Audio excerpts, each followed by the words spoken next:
Hola, hoy vamos a ver cómo ajustar y activar la opción del brillo automático en Nokia 8.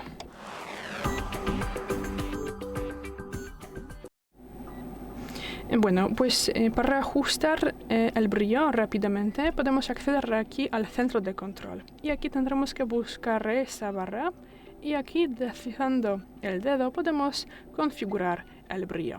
Bueno, por si queremos activar o desactivar la opción del brillo automático, tendremos que para esto abrir los ajustes. Luego entraremos en la pantalla y aquí brillo automático. Y bueno, y aquí activamos o desactivamos esta opción según nuestras preferencias de uso.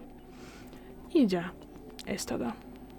Gracias por el vídeo, danos un like y suscríbenos. Hasta luego.